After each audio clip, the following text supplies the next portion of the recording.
Boa noite, irmãos. A graça e a paz de Cristo esteja conosco.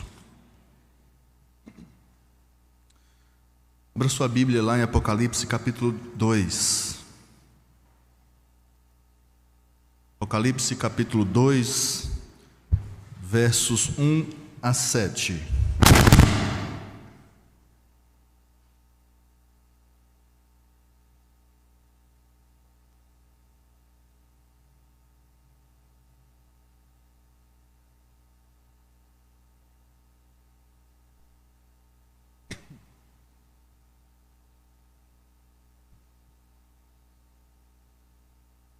Diz a palavra do nosso Deus: ao anjo da igreja em Éfeso escreve: estas coisas diz aquele que conserva na mão direita as 7 estrelas e que anda no meio dos 7 candeeiros de ouro. Conheço as tuas obras, tanto o teu labor quanto a tua perseverança, e que não podes suportar homens maus, e que puseste à prova os que a si mesmos se declaram apóstolos e não são, e os achaste mentirosos. E tens perseverança e suportastes provas por causa do meu amor, e não te deixaste esmorecer. Tenho, porém, contra ti que abandonaste o teu primeiro amor. Lembra-te, pois, de onde caíste, arrepende-te e volta a praticar as primeiras obras, e se não, venho a ti e moverei do seu lugar o teu candeeiro, caso não te arrependas. Tens, contudo, a teu favor que odeias as obras dos nicolaítas, as quais eu também odeio. Quem tem ouvidos, ouça o que o Espírito diz às igrejas. Ao vencedor dar-lhe-ei que se alimente da árvore da vida, que se encontra no paraíso de Deus. Amém. Irmãos, nós já fizemos 2 exposições desse livro de Apocalipse. E nós agora entramos na parte onde Jesus está mandando 7 cartas às 7 igrejas da Ásia, atual Turquia. E, queridos irmãos, essa é uma parte onde Deus vai nos moer. Essa parte que vai até o capítulo 3 é a parte onde o Senhor Deus vai mostrar um raio-x da nossa vida. É a parte onde Deus vai mostrar um raio-x do meu coração e do seu coração. É a parte onde o Senhor vai quebrar a nossa atitude, muitas vezes em relação à sua igreja e a Ele, e aos nossos irmãos. É a parte onde o Senhor vai nos chamar para um tratamento. Muitas vezes nós estamos passando por algumas questões de saúde que nem nós mesmos sabemos. E quando nós vamos ao médico e passamos por uma bateria de exames, acabamos descobrindo que nós temos problemas que nós nem sabíamos que tínhamos. Problemas sérios. E é basicamente o que nós vamos encontrar aqui nessa parte das 7 cartas às 7 igrejas. Talvez igrejas que nem sonhariam que tinham tais problemas. O Senhor Jesus está dizendo: vocês estão doentes. E é exatamente essa parte onde nós vamos caminhar agora, onde o Senhor vai nos chamar para o seu consultório e dizer exatamente como nós estamos. Mas antes de entrar no texto, precisamos entender um pouquinho da história dessa igreja de Éfeso. Queridos, essa igreja ela foi plantada por Paulo na sua 3ª viagem missionária. Quando Paulo chega ali naquela cidade, ele descobre, é claro que Paulo já tinha possivelmente passado por ali em outros tempos, mas quando ele chega naquele lugar, agora um Paulo diferente daquilo que ele já havia vivido, um Paulo distante do judaísmo, que era a sua formação religiosa desde criança. Paulo agora com esse coração cristão, essa visão de mundo cristã, ele chega até aquela cidade chamada Éfeso, na sua 3ª viagem apostólica. Isso está relatado em Atos, a partir do capítulo 19. Aquela cidade, irmãos, possuía uma das 7 construções consideradas uma das 7 maravilhas do mundo, que era o templo de Diana, ou o templo de Ártemis. O culto a essa divindade envolvia ocultismo, magia. Era uma cidade extremamente conhecida por conta das suas práticas. era um centro de magia para aquela região da Ásia. Eles eram conhecidos dessa maneira. Junto a essa divindade, irmãos, que era a padroeira da cidade, tinham também relatos de que outras 30 divindades tinham também os seus deuses, os seus altares, os seus templos, os seus sacerdotes, os seus seguidores. Então perceba que Éfeso não era uma cidade muito fácil, do ponto de vista espiritual, como nós já vimos lá em Daniel, os irmãos vão se lembrar disso, quando nós pregamos acerca do príncipe da Pérsia, o príncipe Miguel pelejando contra aquele príncipe da Pérsia. Essa cidade de Éfeso era uma cidade repleta de influências idólatras, e é possível que, certamente, haviam demônios que estavam ali conduzindo a situação religiosa daquela cidade. Em meio a isso, irmãos, essa religiosidade, era uma cidade, inclusive, que era um centro de peregrinação. Justamente por ter esse templo, que era uma das 7 maravilhas do mundo antigo, Éfeso era uma cidade de peregrinações. Mas juntamente a essa espiritualidade idólatra, profundamente ocultista que havia ali, tinha também uma comunidade judaica muito forte. Havia ali sinagogas, e é interessante que eles tinham liberdade para cultuar. Não havia uma perseguição ali contra os judeus. E Paulo chega naquela cidade, uma cidade extremamente desenvolvida do ponto de vista econômico, do ponto de vista cultural, do ponto de vista geográfico, mas extremamente apodrecida em sua religiosidade, com pitadas de fé em Deus por conta fé em Deus de Israel, por conta das comunidades judaicas. E é nesse contexto que Paulo chega para plantar aquela igreja em Éfeso, essa sua terceira e última viagem. Quando Paulo chega naquela cidade, irmãos, o evangelho já era conhecido, porque haviam ali, isso ainda no capítulo 19 de Atos, haviam ali alguns discípulos de João Batista. Eles haviam ouvido do evangelho, já haviam ouvido da palavra de João Batista e haviam se convertido. Só que quando Paulo chega naquele lugar, aqueles discípulos precisavam entender coisas mais profundas do evangelho. E Paulo então tem um encontro com aqueles discípulos, e ali ele expõe com maior clareza o evangelho, e aqueles discípulos continuam a sua caminhada. Paulo começa a pregar naquele lugar a partir da sinagoga, irmãos. E depois, quando as portas da sinagoga ela acaba se fechando para Paulo, ele vai para uma escola conhecida como a escola de Tirano. E ele então passa mais ou menos 2 anos e meio pregando naquela escola de Tirano. E é interessante que Paulo utiliza aquela escola para fundar ou para iniciar uma espécie de seminário teológico. Então, de maneira sistemática, de segunda a sexta, aqueles homens se reuniam ali naquele lugar para estudar teologia com o próprio apóstolo Paulo. Que privilégio! E Paulo realizou muitos milagres naquela cidade. E isso começou a correr por toda a região da Ásia. E isso fez com que os comerciantes que ganhavam a vida fabricando imagens, fabricando e vendendo imagens para os turistas, para os fiéis da cidade, aqueles homens ficassem extremamente incomodados com Paulo. Porque onde o evangelho chega, a idolatria, por critério, precisa ser confrontada. E havia naquele lugar aqueles homens que viviam a partir da idolatria, fabricando os seus ídolos e vendendo ao povo. Havia um comércio religioso e que Paulo, pela pregação do evangelho, estava prejudicando. Olha a força do evangelho, irmãos. A força que o evangelho tem a capacidade de mudar até mesmo o cenário econômico de uma cidade. Então, conversões em massa ocorrem e novos convertidos ali. Um impacto tão profundo, algo que chama a atenção de Lucas quando ele está relatando essa história em Atos. Lucas fica tão profundamente impactado com aquela visão, com aquelas conversões em Éfeso, porque ele relata algo curioso no livro de Atos também.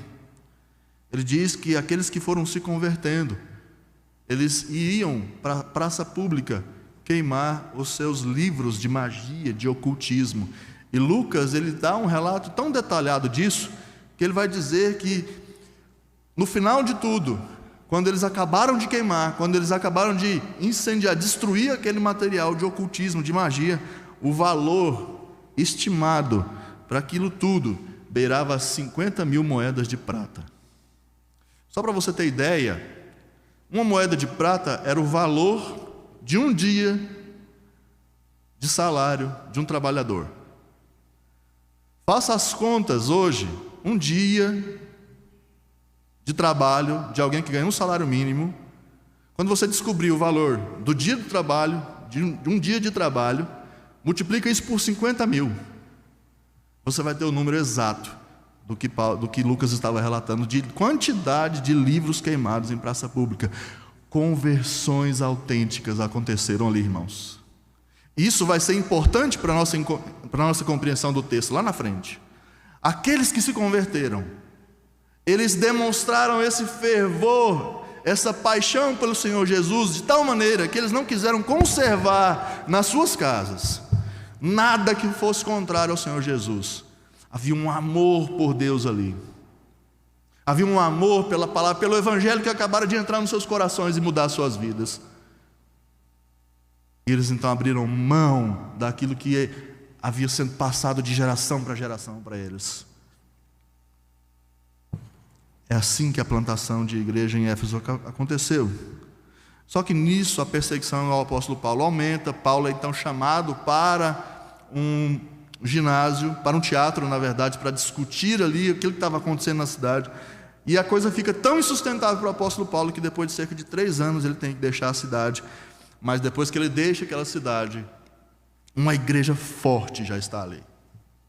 É uma igreja que está no coração do apóstolo Paulo, tanto que ele escreve uma carta para essa igreja, tanto que ele envia um dos seus obreiros mais chegados para tomar conta daquela igreja, que é Timóteo. Timóteo foi um pastor de Éfeso. Isso mostra, irmãos, cidade problemática, uma cidade extremamente idólatra, cheia de magia, ocultismo, mas que foi alvo do amor de Deus. Isso mostra, irmãos, que o amor de Deus por pessoas, pelo mundo, pelos seus eleitos, é tão grande que não importa o estado espiritual que essas pessoas estejam, Ele vai mandar alguém evangelizar essas pessoas. Deus poderia ter mandado chuva de fogo em cima da cidade de Éfeso, mas Ele não o fez. E se Deus não tratou Éfeso assim, mas enviou o próprio apóstolo Paulo para evangelizar aquela cidade, mudar e transformar a realidade, é porque Deus amou aquela cidade. É porque então, a partir desse exemplo do próprio Senhor, a partir do exemplo do próprio apóstolo Paulo, nós temos que amar a nossa cidade. Nós temos que dedicar o nosso tempo também para evangelizar a nossa cidade, porque as pessoas estão morrendo sem Cristo, e isso também é responsabilidade nossa. Mas então nós entramos no texto. Essa seção de cartas, irmãos, a essas igrejas da atual Turquia, vai do capítulo 2, verso 1 até o capítulo 3, verso 23. E como uma carta tradicional, todas as 7 cartas, têm divisões características desse estilo de documento. A carta fala do destinatário, a carta fala do remetente, a carta desenvolve o seu assunto, e a carta tem a mensagem final. E é a partir dessa divisão que nós vamos caminhar no texto. Essa carta, irmãos, já no versículo 1, ela é endereçada ao anjo da igreja. Nós já falamos um pouco sobre essa identidade desse anjo da igreja. Nós adotamos a interpretação de que esses anjos da igreja são os seus pastores. Obviamente nós temos outras interpretações, inclusive que dizem que são anjos literais, são anjos espirituais mesmo, que têm a responsabilidade de guardar a igreja. Nós não temos a arrogância de dizer que esses irmãos que assim interpretam estão errados, mas a partir do nosso entendimento vamos adotar a explicação de que são anjos, esses anjos são os pastores. Então Jesus está escrevendo para os pastores da igreja e das igrejas. Essa palavra anjo, irmãos, ela quer dizer pura e simplesmente mensageiro. E é um desses pontos, inclusive, por conta desse significado, é que nós temos um pró a favor de que o mensageiro, ou seja, o anjo da igreja, sejam os pastores, porque são aqueles que vão levar a mensagem para a igreja, a partir do púlpito da igreja. E é interessante como o texto vai tratar isso, porque no versículo 1, a parte B, vai dizer que Jesus tem, ou ele conserva na mão direita, os anjos da igreja. As 7 estrelas, que é exatamente a mesma coisa dos anjos. As estrelas e os anjos significam os pastores da igreja.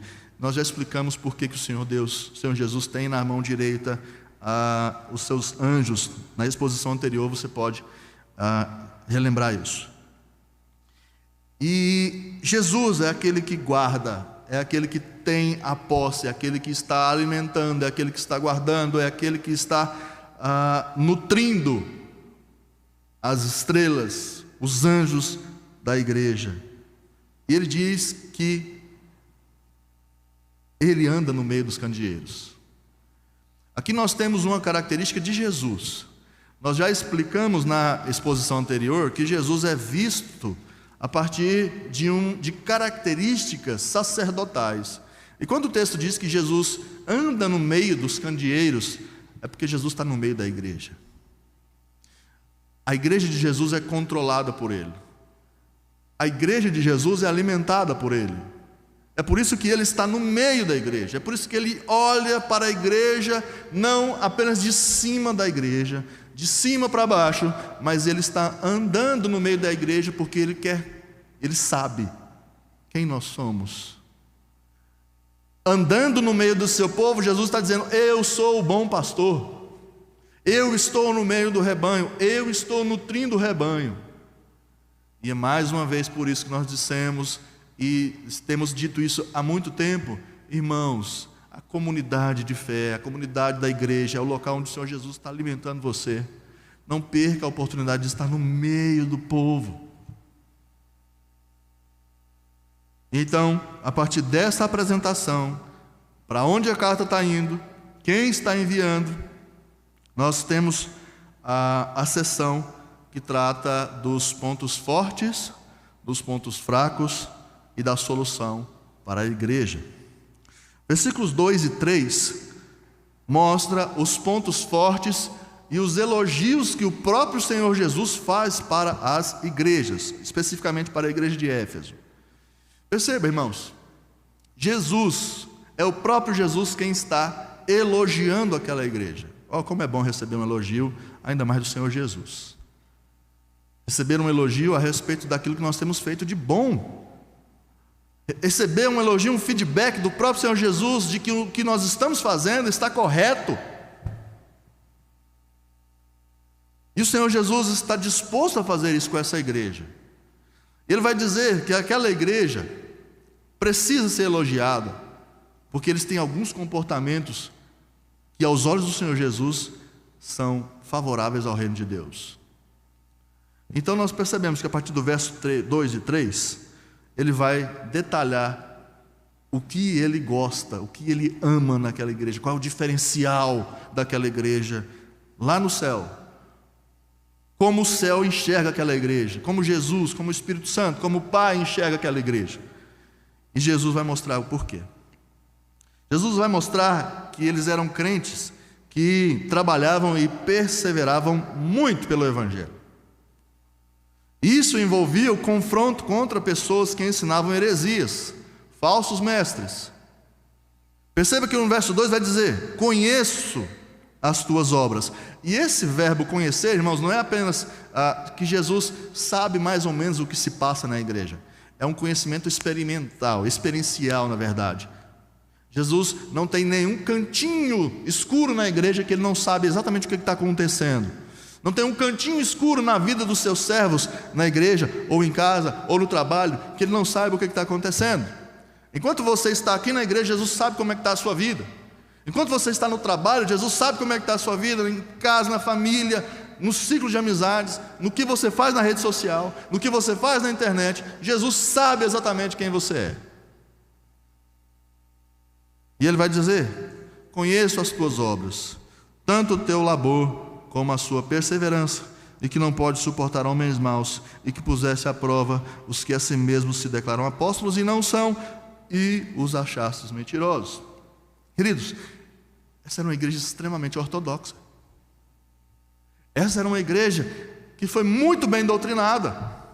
Era uma igreja que não tinha problema nenhum em ouvir um sermão herege, porque essa igreja não absorvia qualquer coisa que davam para ela. Eles sentiam o cheiro de falsa doutrina errada, de falsa doutrina de longe. E eles não suportavam, inclusive, professores de EBD, pregadores no púlpito domingo à noite, que ensinavam mentiras a respeito do Evangelho. Que igreja bacana! Você tem a certeza de que você está entrando num lugar e que naquele lugar não vai ter perigo de você ouvir nenhum tipo de heresia. Uma boa igreja. E além de não aceitar a doutrina, além de ter a capacidade doutrinária de discernir uma má teologia de uma boa teologia, eles colocavam à prova tanto a teologia dos pregadores quanto os seus títulos. Imagina, irmãos, chegou para pregar em Éfeso, o pregador começou a falar baboseira, começou a pregar contra o Evangelho, dizer coisa errada, dizer coisas que não estão na Escritura, e acima disso, dizendo que eram apóstolos. Aquela igreja colocava para correr. Eles foram elogiados por Jesus por causa dessa disposição de pelejar pela verdade do Evangelho. Mas além disso, irmãos, Cristo os elogia também por eles não se deixarem abater pelas perseguições por causa de Cristo. Perceba no verso 3 o que vai dizer: e tens perseverança e suportastes provas por causa do meu nome, e não te deixaste esmorecer. Qual que era o diagnóstico dessa igreja? Pelo menos nessa parte, um diagnóstico preliminar dessa parte da igreja. Eles eram bons de Bíblia, eles eram bons de teologia, eles eram bons de apologética. Além de serem duros na queda, eles aguentavam a pressão externa por causa de Cristo. Era uma igreja muito efervescente, irmãos. Eu imagino que aquela igreja tinha culto de doutrina, quarta-feira, tinha estudo bíblico no domingo de doutrina, domingo o sermão era extremamente doutrinário. Eram irmãos que realmente respiravam teologia e que tinham a intenção de defender a sua fé, e que tinham a intenção de defender a sua igreja contra falsos mestres, porque naquela época era muito comum terem pregadores itinerantes. Pessoas chegavam nas igrejas e eles então pediam para falar, para pregar, para enviar uma mensagem para a igreja, e isso era comum, de pregadores terem esse espaço. Hoje a gente não vê muito isso, mas eles chegavam e eles tinham a liberdade de pregar. E enquanto eles estavam pregando, eu imagino que o povo de Éfeso estava assim, olhando para o pregador e olhando para a Bíblia. É claro que eles não tinham exatamente o que nós temos hoje, mas eles ficavam olhando. Será que é isso mesmo? Não, mas essa doutrina está errada. Não, mas espera aí, para. Não fala isso com a gente não, isso não está na Bíblia. Que igreja boa, né, irmãos? Uma igreja muito boa. Aos nossos olhos, era uma igreja que não tinha problema. Aos nossos olhos, uma igreja que é fiel ao Evangelho, que não tolera heresia, que suporta as provações, é uma igreja para nós.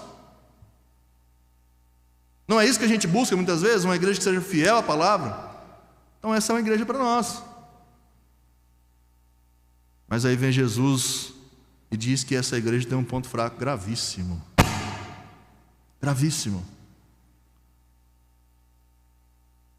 Verso 4 vai dizer: tenho contra ti que abandonaste o teu primeiro amor.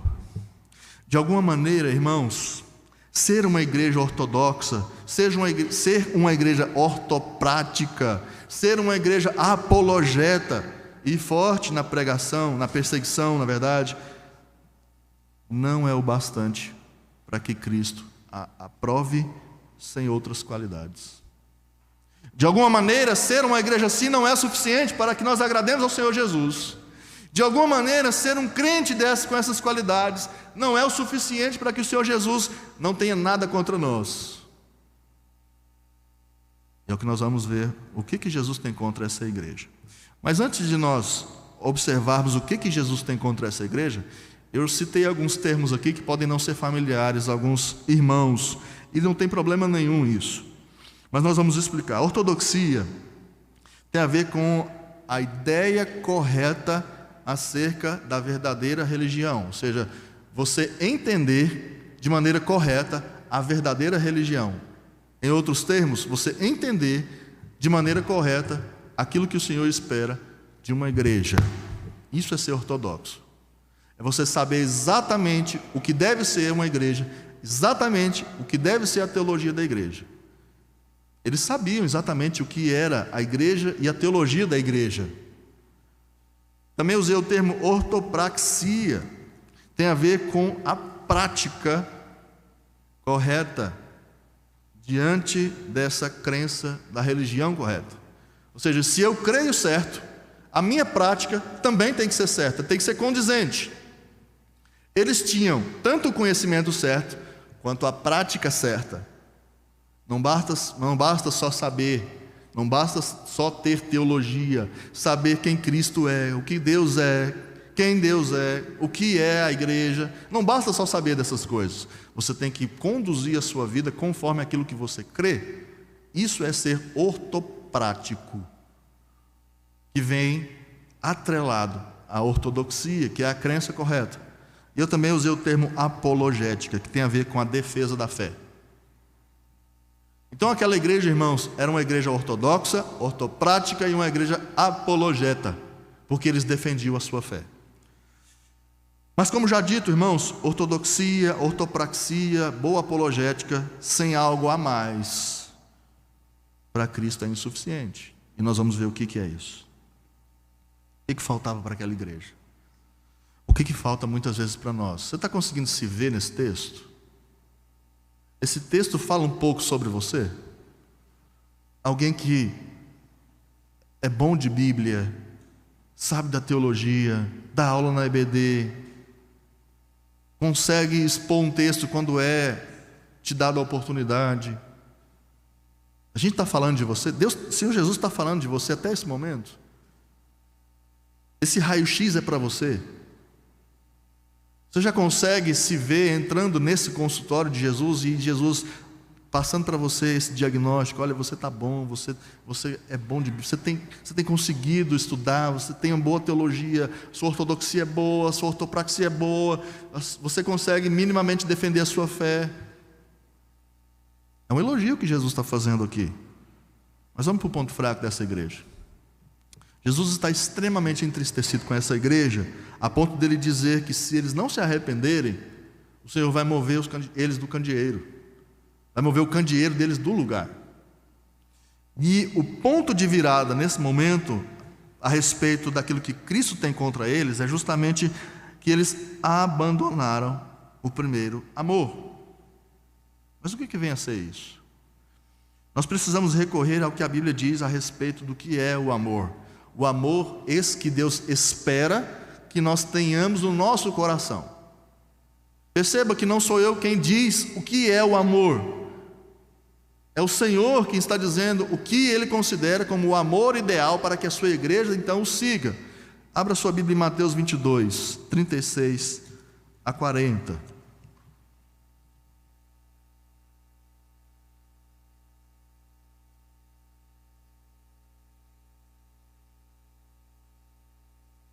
Mateus capítulo 22, versos 36 a 40 diz assim: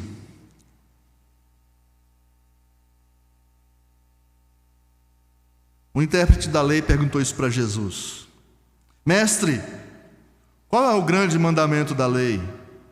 Respondeu-lhe Jesus: amarás ao Senhor teu Deus de todo o teu coração, de toda a tua alma e de todo o teu entendimento. Este é o grande e primeiro mandamento. O segundo, semelhante a este, é: amarás o teu próximo como a ti mesmo. Destes dois mandamentos dependem toda a lei e os profetas. Voltando então ao Apocalipse. Se formos traduzir, irmãos, o que o texto grego quer dizer a respeito de primeiro amor, seria melhor traduzido da seguinte maneira: que eles abandonaram o primeiro amor, aquele amor que eles tinham no início. É o primeiro amor que eles tinham lá no início da igreja. Quando eles se converteram, lembra como é que aconteceu a conversão daqueles homens? Quando eu citei que, ao se converterem ao Senhor Jesus, eles queimaram os seus livros, e isso chegou a um montante exagerado de dinheiro. Ou seja, eles estavam apaixonados pela glória de Deus. Eles estavam ali interessados em progredir com a glória de Deus, com amor ao Senhor Jesus Cristo, com amor entre uns aos outros, e não interessava aquele tanto de livro que haviam feito com que eles se perdessem a vida inteira. Eles não estavam interessados naquilo, mas eles estavam interessados em agradar ao Senhor, porque eles estavam agora interessados em amar o Senhor, em amar o seu próximo. É exatamente o que esse texto de Mateus capítulo 22 acabou de dizer. Aquela igreja nascente estava amando em primeiro lugar o seu Deus, e depois aquela igreja estava se amando. Perceba que relacionamentos verticais, quando são restaurados, quando o nosso relacionamento com Deus ele é restaurado, os nossos relacionamentos horizontais têm que passar pela mesma transformação. Inclusive, se você for prestar atenção na primeira carta de João, o amor aos irmãos é um dos testes que você pode e você deve fazer se você tiver em dúvida se você é crente. Sabe aquelas dúvidas que vêm no nosso coração de que, será que eu sou crente mesmo? Aquele dia que você acorda e você vê o que você fez no dia anterior, você fala: será que eu sou crente mesmo? João então estabelece 3 testes para que você faça e chegue à conclusão de que se você é ou não crente de verdade. E um desses testes é o amor aos irmãos. Irmãos, o que aconteceu com aquela igreja?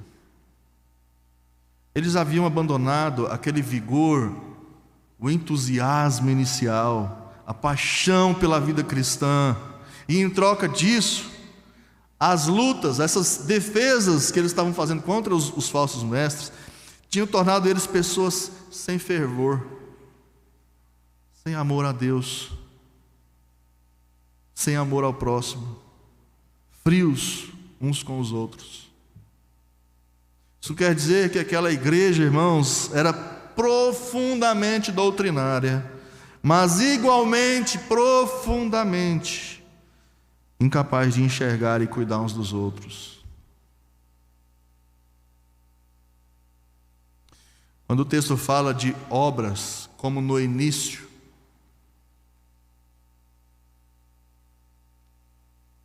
ele se refere à comparação daquela geração, daquela igreja, com os crentes que se converteram lá com a pregação de Paulo. Irmãos, aquela geração que queimou os livros lá em praça pública, ela já tinha morrido quase toda.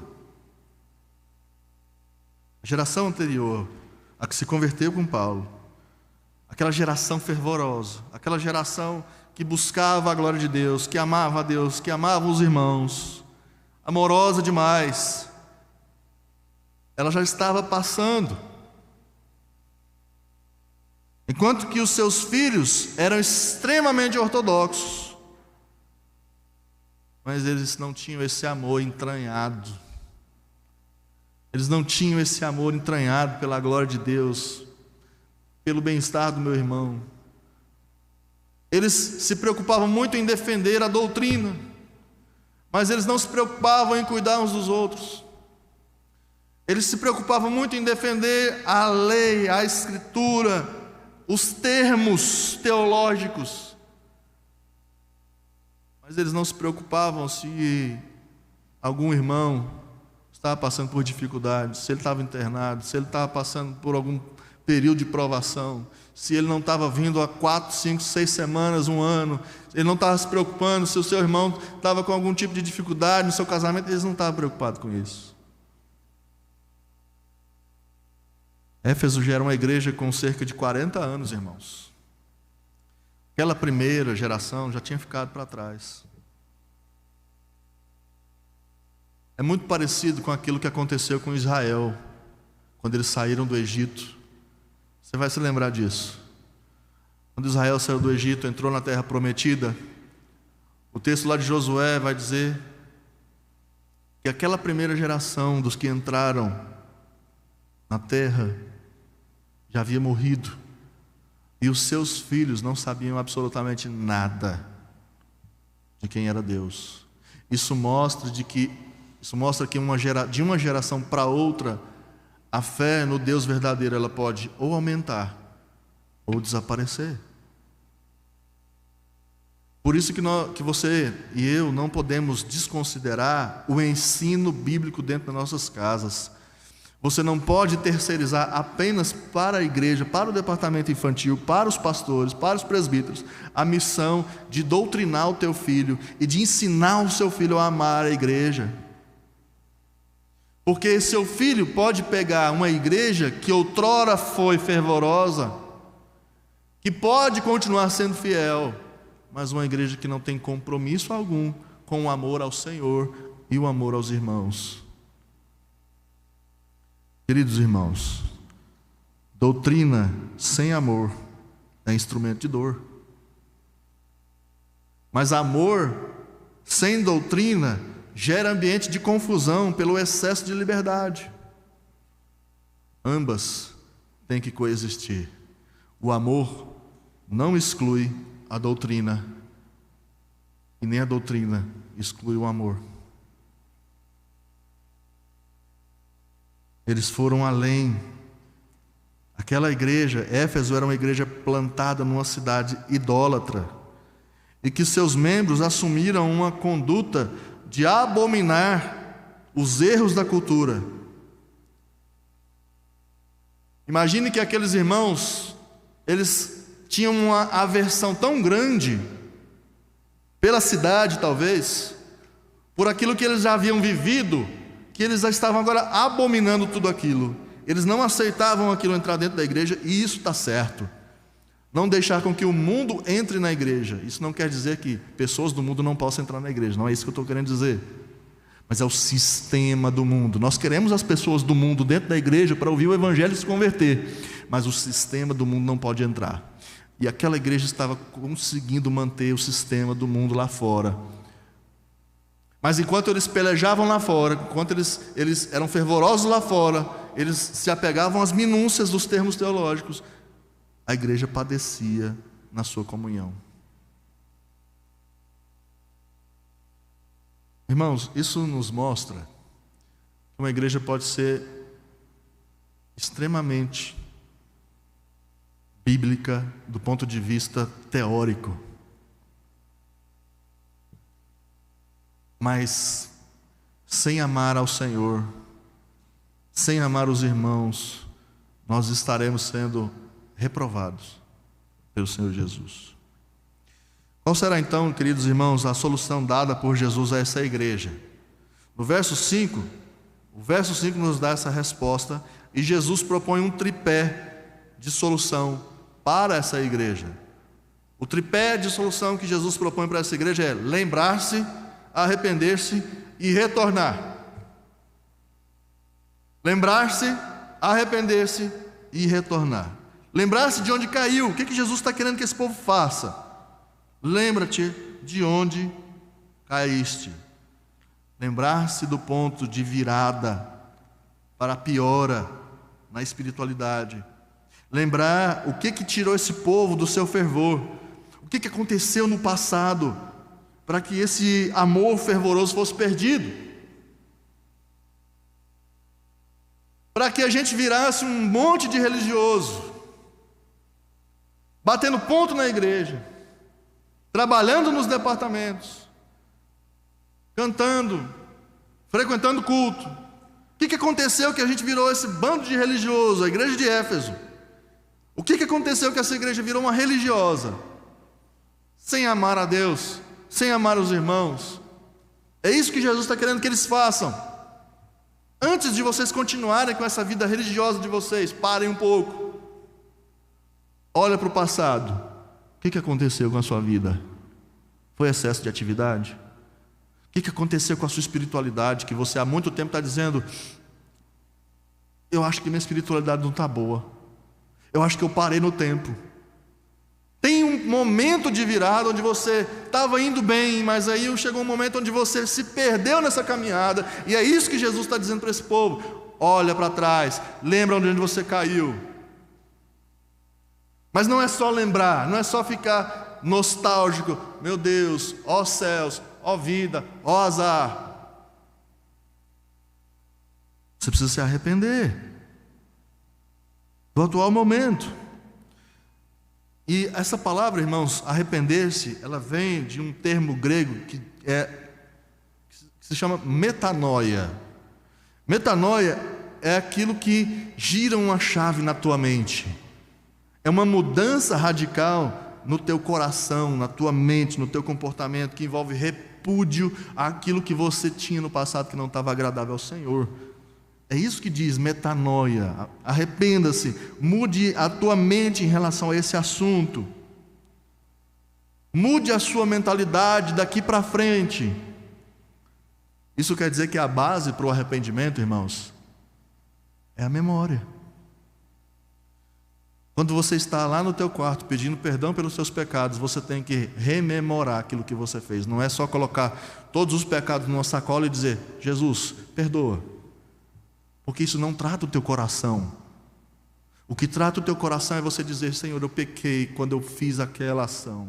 Senhor, eu pequei quando eu pensei naquilo. Senhor, eu pequei quando eu olhei. Senhor, eu pequei quando eu me omiti. Aí sim você está dando nome ao teu erro, e o Senhor vai estar tratando o teu coração. Lembra-te, arrepende-te e comece de novo. Olha que maravilhosa palavra que Jesus está nos dando, irmãos. Ele está nos dando a oportunidade de começar de novo. Ele está nos dando a oportunidade de voltar no ponto que a gente caiu. Ele está nos dando a oportunidade de olhar para a geração passada, ver como a igreja de Éfeso foi plantada e dizer: nós queremos esse amor de novo, Senhor. Derrama sobre nós esse amor de novo. Derrama sobre mim esse amor pelos meus irmãos, porque eu já não tenho mais.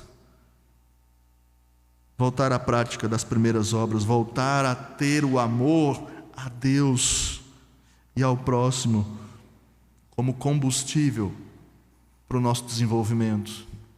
Perceba que trabalhar na igreja não era o problema. Perceba que estudar a Bíblia não era o problema.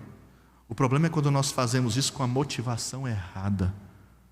Se a minha motivação para trabalhar na igreja, para evangelizar, para defender a minha fé, para ser forte doutrinariamente, não for a glória de Deus, não for o amor a Deus, não for o amor aos irmãos, tudo isso é só adereço para você pendurar na sua parede, para você olhar: uau, como eu sou bom, como eu sou um apologeta, como eu sou teólogo, como eu sou presbiteriano.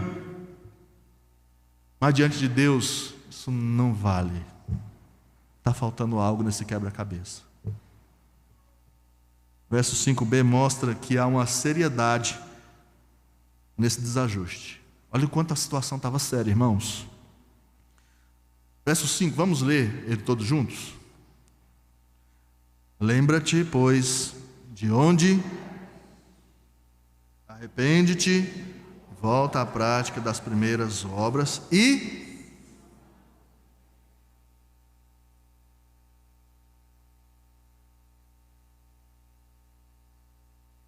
Queridos irmãos, que ameaça.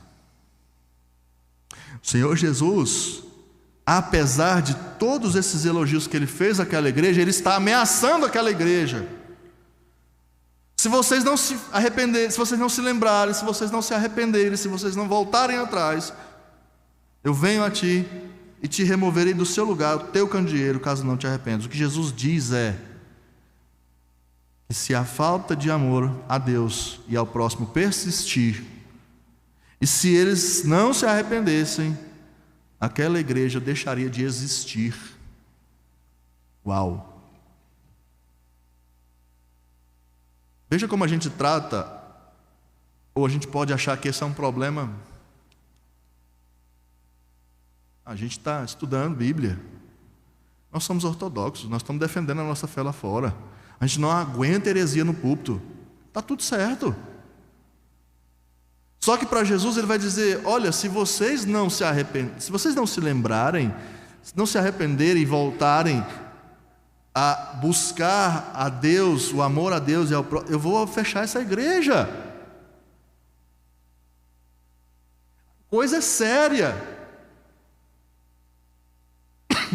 Nas palavras de um teólogo chamado William Hendrickson, eles vivenciariam um blackout espiritual.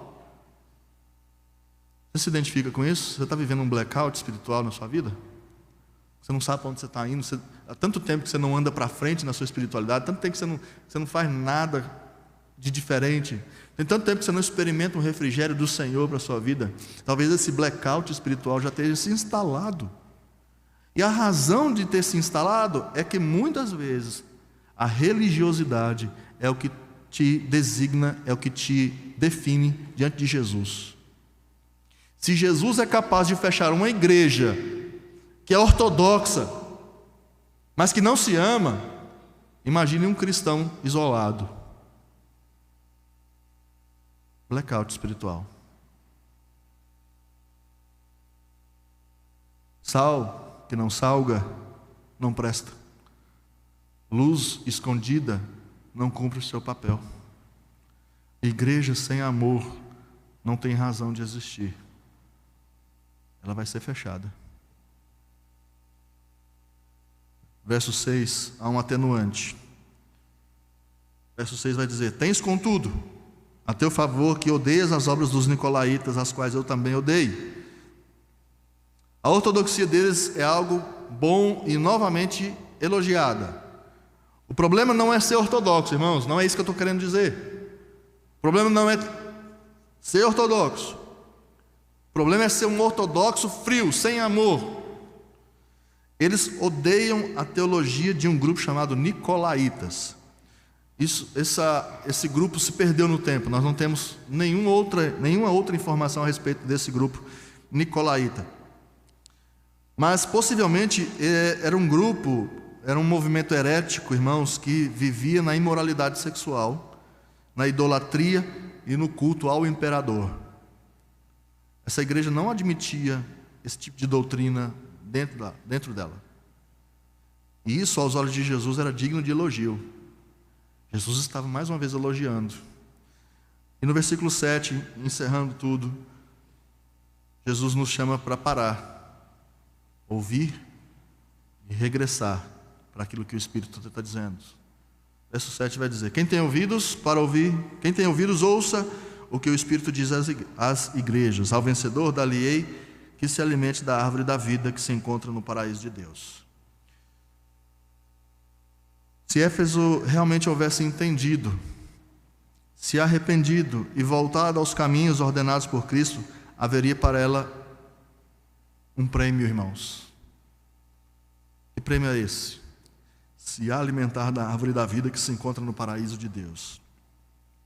Isso significa que eles entrarão na Nova Jerusalém e terão acesso àquela árvore que Adão e Eva não tiveram acesso, por causa do pecado. Obediência ao que Jesus está ordenando, irmãos, gera liberdade e gera privilégios. O que Jesus faz ao encerrar essa carta é dizer que existe algo bom esperando por eles.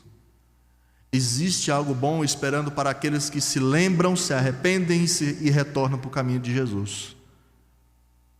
Que não basta ser uma igreja ortodoxa, mas se nós formos ortodoxos E se amarmos a Deus, fizermos tudo com base no amor a Deus, com base no amor aos irmãos, certamente nós estaremos com Ele na Nova Jerusalém e estaremos desfrutando daquela árvore da vida. Amém? Quero concluir esse texto dizendo o seguinte, quero fazer 3 conclusões, depois 3 aplicações. Primeira conclusão que nós fazemos a partir desse texto, da exposição desse texto, irmãos, é que a igreja tem por dever, apontar heresias e hereges. Esse é o elogio mais forte que Jesus faz para aqueles irmãos. Vocês odeiam essas heresias, vocês não suportam esses hereges, vocês sabem exatamente quem eles são, e isso é bom. Todos são responsáveis por examinar o ensino, as metodologias internas, os movimentos que surgem ao longo do tempo e dizer que estão errados. Muitos aqui vão se lembrar disso. Década de 90, surgiu aqui em Goiânia um movimento muito forte, chamado G12. Quem é que se lembra desse movimento G12? Levanta a mão aí. Irmãos, que inferno foi a igreja. Que estrago isso não fez na igreja, porque líderes daquela época, muitos fecharam os olhos para aquele movimento que estava entrando na igreja, dividindo a igreja. Todos nós temos a responsabilidade de defender a pureza da doutrina e mostrar quem são os hereges, e não aceitar que eles estejam nos púlpitos, no púlpito da tua igreja, ensinando o teu filho lá na sala, conduzindo um círculo, um pequeno grupo. Todos nós temos a responsabilidade de fazer isso, e aquela igreja foi elogiada justamente por conta disso. Nosso dever, irmãos, agora como pastores, nosso dever como pastores, presbíteros, diáconos da igreja, lideranças da igreja, não é só alimentar o rebanho, não é só trazer bons sermões, não é só trazer estudo bíblico, não é só trazer discipulado. O nosso dever diante de Cristo é afugentar também os lobos.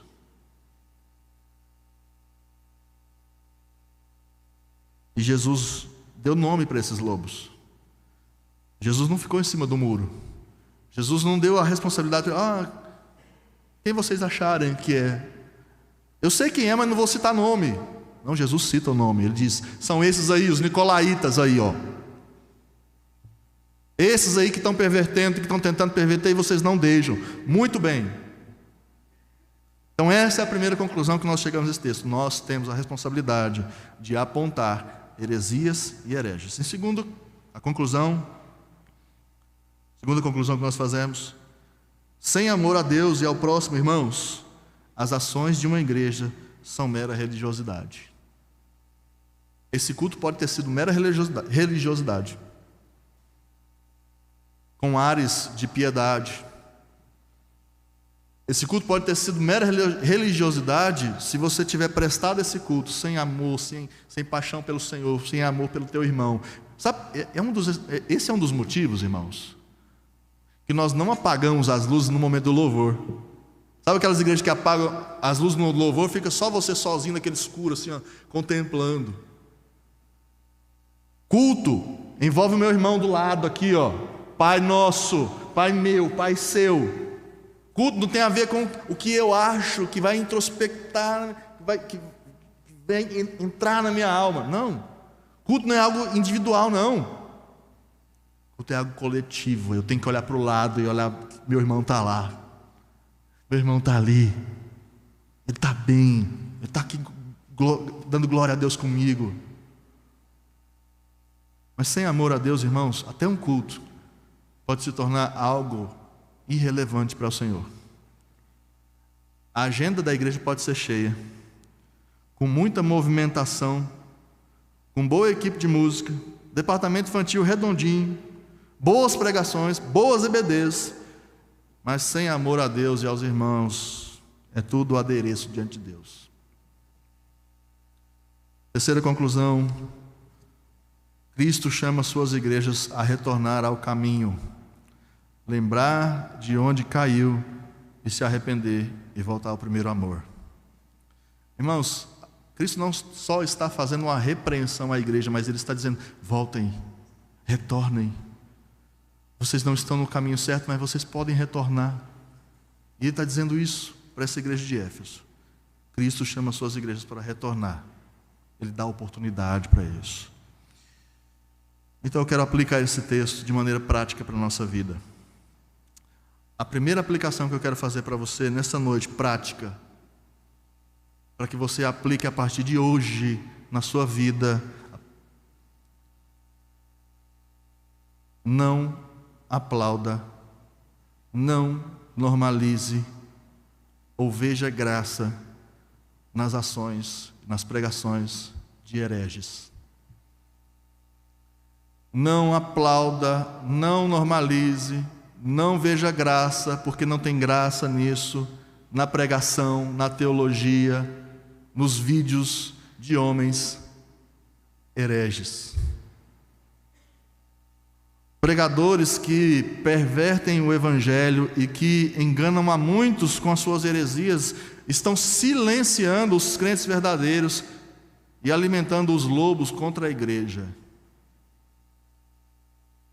Esses homens que detêm o poder da retórica para perverter o evangelho e colocar o evangelho em um lugar onde ele não está, de uma maneira que ele não é, e que tem alcançado multidões imensas, e que tenha conseguido seguidores de igrejas fiéis.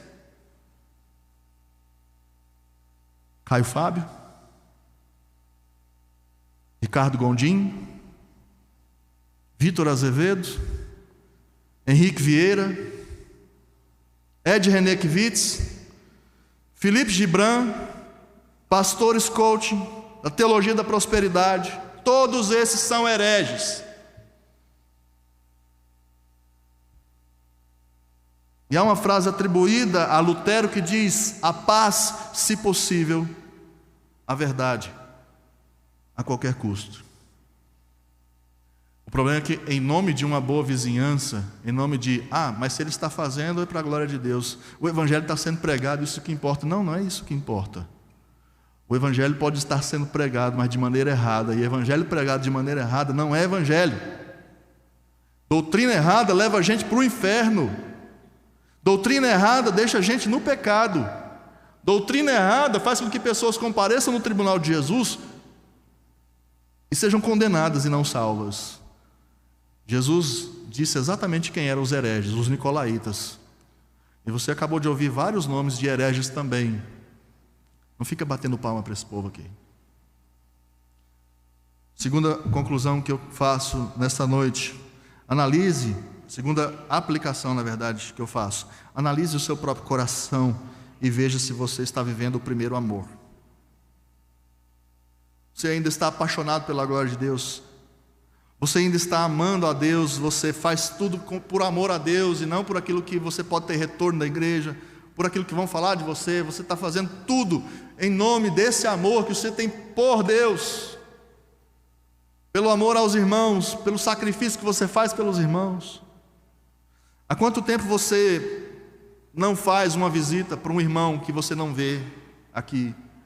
Há quanto tempo você não visita os irmãos que estão idosos, que muitas vezes não podem mais vir para a igreja? Há quanto tempo você não ora mais por aquele irmão que está enfermo? Há quanto tempo a falta daquele irmão já não produz nenhum tipo de sentimento no seu coração e está tudo certo, vida que segue, cada um com seus problemas? Você pode estar em vários ministérios, militando, correndo atrás de 1 milhão de coisas dentro da igreja, mas isso não faz de você um crente aprovado. Se você tem apenas uma agenda cheia com Deus, com a igreja, sem esse amor, sem esse primeiro amor, sem essa paixão pelo Senhor Jesus, é só ativismo. E pode ser que a tua vida, a partir dessa militância, já seja uma vida cansada de igreja, cansada de estrutura de igreja, e possivelmente a sua vida espiritual já está num blackout completo. Mas, terceira e última conclusão: volte ao primeiro amor para desfrutar da árvore da vida na Nova Jerusalém. Queridos irmãos, querido irmão, se o teu caso é esse, está na hora de você voltar para a escola do Espírito Santo. Está na hora do seu coração, que talvez esteja endurecido, buscar a Deus com jejum, com oração, com essa busca mais íntima do Senhor. Não ache que frequentar cultos é suficiente para a sua vida, se o amor ao Senhor não é o que te motiva a sair da tua casa e vir para cá. Não ache que estar trabalhando nos ministérios da igreja é suficiente, só para carimbar na tua continha com Deus ali. Irmãos, é melhor a nossa agenda estar mais vazia e o nosso coração estar mais cheio do amor ao Senhor. Volte a Ele em oração, súplicas, lágrimas, jejuns, pedindo a Deus: quebra a minha vida e me faz de novo. Coloca a minha vida de novo nos trilhos certos, os trilhos que o Senhor tem para mim. Passa a se preocupar mais com o teu irmão. Não seja como Caim. Caim, quando o Senhor perguntou para ele: cadê o seu irmão? O que Caim respondeu? Acaso sou o tutor do meu irmão? O que eu tenho a ver com a vida dele? O que eu tenho a ver se ele está sofrendo no casamento? O que eu tenho a ver com a vida dele se ele está lá querendo se isolar? Não é problema meu. Deixa eu aqui com a minha doutrina, com a minha Bíblia, frequentar o culto que é melhor para mim. Isso é teologia de Caim, irmãos. Caim, nós já sabemos quem ele foi e nós não queremos nos assemelhar a ele. Se preocupe mais com o seu irmão. Volte, visite, ore por ele, mande mensagem amanhã para ele, pergunte por que ele não veio, marque um café com o seu irmão, chame ele para jantar na sua casa. Não ache que está certo você estar aqui cultuando e o seu irmão está em casa, às vezes sofrendo. Como é que está o filho do teu irmão? Está passando mal? Está internado? Como é que está o coração dele? Oh, queridos, é isso que a palavra de Deus tem para nós hoje. Se é o teu caso, você precisa voltar. Se esse texto falou de você, está na hora de voltar. Se o teu coração está faltando esse amor a Deus, está na hora de voltar. Se no teu coração está faltando amor aos seus irmãos, está na hora de voltar. E eu quero te convidar a fazer exatamente isso nesse momento. Nós vamos orar nesse momento pedindo para que Deus ele tenha misericórdia de nós. Nós vamos orar nesse momento pedindo para que Deus quebre o nosso coração, para que esse amor de fato entre de novo no nosso coração, para que a gente volte de novo a esse primeiro amor. Nós vamos orar pedindo isso. E se você sentir o desejo, não é algo imposto, mas nós vamos orar de joelho,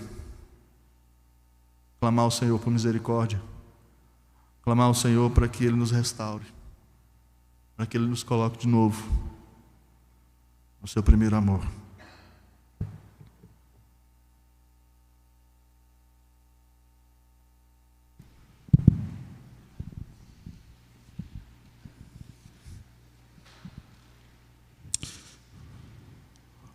Ó Senhor Deus, seu povo, ó Deus, se encontra de joelhos na sua presença. Pai, nós queremos admitir, ó Deus, que nós temos pecado contra o Senhor. Precisamos admitir, Senhor Deus, que nós não temos amado o Senhor sobre todas as coisas e aos nossos irmãos também. E isso influencia o modo como nós cultuamos e como nós vivemos a nossa vida cristã. Eu quero clamar nesse momento, Senhor Deus, que o Senhor nos quebre, que o Senhor, ó Deus, nos faça novo, que o Senhor, ó Deus, possa, em nome do Senhor Jesus, quebrar a dureza do nosso coração, para que nós entendamos o real propósito do Evangelho, que é reconciliar todas as coisas com o Senhor, que é, ó Deus, de nós vivermos, ó Pai, nessa comunhão amorosa uns com os outros, porque nós já estamos nessa comunhão com o Senhor. E se nessa noite tem irmão aqui que necessita de refazer ó Deus, de renovar a aliança com o Senhor, de pedir que esse amor esteja sendo, ó Deus, penetrado no nosso coração, que o Senhor possa, em nome de Jesus, derramar isso sobre cada irmão aqui. Pai Santo, devolve para nós aquilo que nós perdemos, devolve para nós, ó Deus, aquele fervor que nós tínhamos no início. Não deixe que a gente ache que é normal viver essa vida, Deus, num blackout espiritual, sem progresso, sem que a gente se ame com amor entranhado, sem que a gente ame o Senhor com amor entranhado.